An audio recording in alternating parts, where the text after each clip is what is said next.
Barbershop Conversations. Feel free to hit the subscribe button. So the fight is off with Deontay Wilder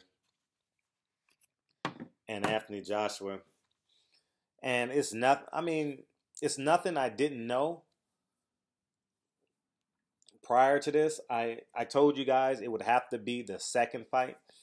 And I'm not doing this video to prove that I'm right. I'm going to let you know what was already in place before the negotiation. I had known about, but I said I wasn't going to bring it out until the reality hit the fan. Remember last year, this time? No. Remember last year, early May, I told you guys the fight was off between Errol Spence and Kell Brook. And Eddie Hearn immediately responded to my video. I was like, what's the guy named? Barbershop comment, whatever he said. Remember that? And you guys called me a lie. I don't know what the hell I'm talking about. I'm going to tell you guys this. It was 100% chance, or it didn't happen, but he was going to blame it on there was no location to have the fight. And that proved to be true because remember when he said, we don't know if we can get the date, we got to go. I don't know what they call their politicians over there, the council or the majesties. I don't know what they call it over the UK, but he had to go before that to get approval. Remember that he said that in several interviews, and he was stalling before they signed the contract. Now let's fast forward to today. Enough with that bullshit.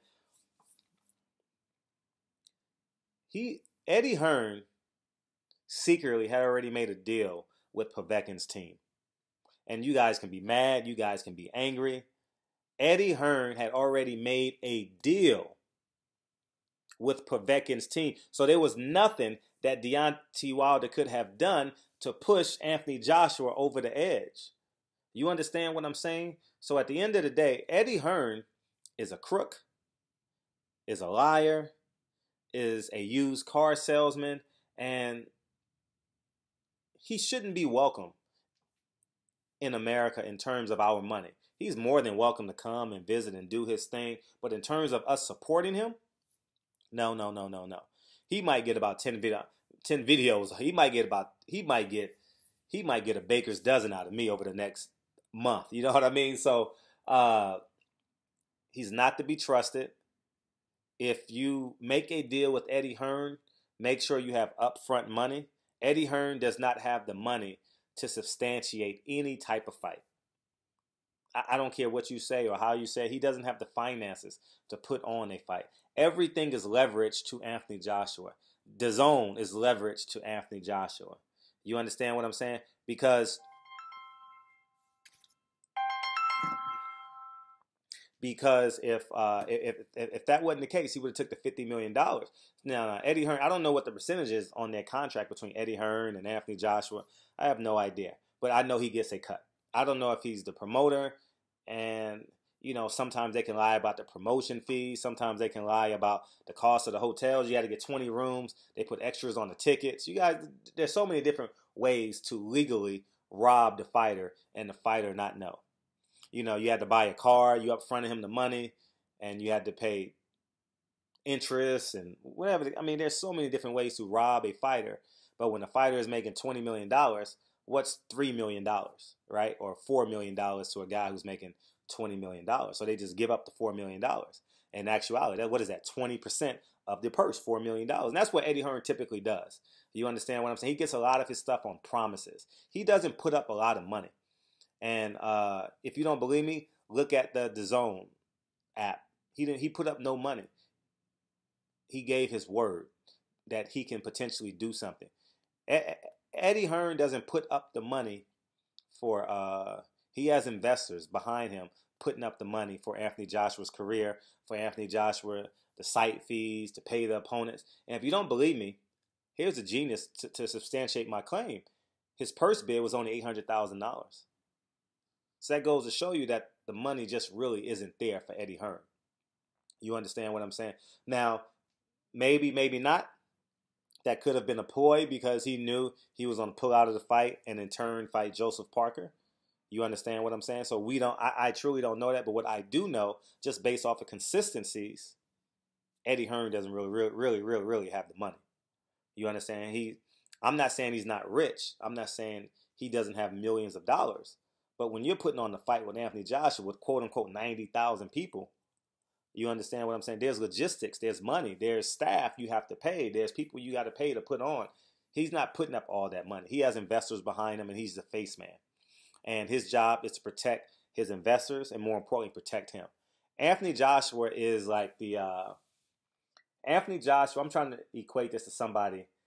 Anthony, like in basketball, when they don't need you no more, they get rid of you. Like in the NFL, when you're a running back, you can rush for 2,000 yards in 2018. In 2019, they will trade you for a third-round draft pick. Like, it's just insane how in the NFL, you're basically, if you're not a quarterback or quote-unquote a top 10, top 20 football player, you're like disposable per se, you know?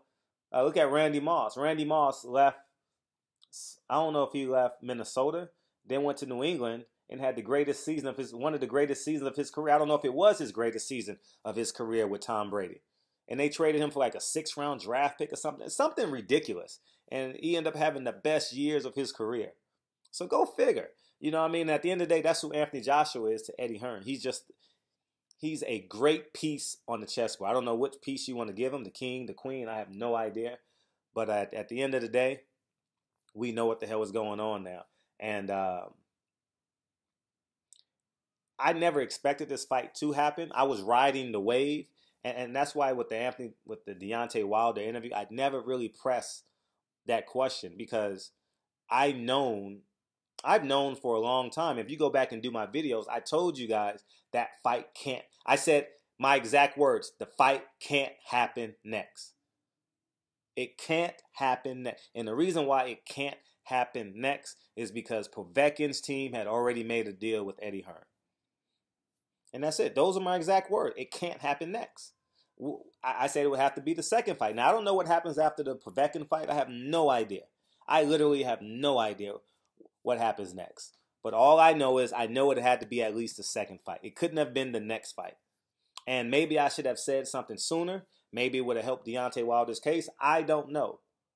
But hindsight's always 20/20. But I didn't want to deter the momentum that they thought they had. And I was hoping that they could. Because I already, 3 weeks ago, I said, I'm going to London. I'm going to the UK to watch this fight. And I was hoping that it came to fruition. It's not going to happen to fruition. And I don't know. And honestly, in a combat sport, I don't know what's worse. Literally, visibly dodging a fighter or getting caught with steroids. You understand? Like, I don't know where you go from this. I mean, you can say someone ducked somebody and you will never have evidence to prove that they ducked somebody, right? Like a great example, people say Mikey Garcia ducked Gamboa. You know what I mean? Floyd, or Manny Pacquiao ducked Floyd. Floyd ducked Manny Pacquiao. We'll never know who, but they end up fighting. But at the end of the day, those are just ideas that we have. Right now, Anthony Joshua, we got stone cold hard facts. It was a complete duck. And so that deal was set in place to protect his investment and protect Anthony Joshua. Because they don't believe it. Eddie Hearn does not believe Anthony Joshua can beat Deontay Wilder. He knows he is a juiced up, quote unquote juiced up. I don't mean in steroids. I mean like juiced up as in like bulky. Juiced up hype job. Well, I don't know if he's using steroids. That's just subjective. You know what I mean? But what I see is if he wants to reign at the top, he's going to have to get down to 228, 232, somewhere in there, and be nimble enough to fight a Deontay Wilder. You understand what I'm saying? And these other guys coming up. Because if he's fighting at 246, he's too stiff, too mechanical. And I told you guys this in the video. And outside of that, Deontay Wilder has that Wakanda forever in him. You know what I mean? That je ne sais quoi, that it factor, that I can't be stopped factor in him. You know, so don't be depressed because Deontay Wilder's train keeps on moving. What's next for him? He told you guys.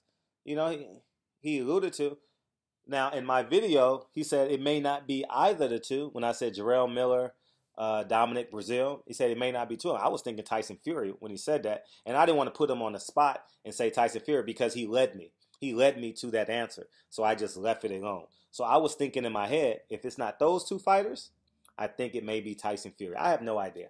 I'll call him. He's in LA right now. I'll call him. I was supposed to see him Sunday at the Drew League game, but that didn't happen. I was going to talk to him about what's going on, but he didn't show up.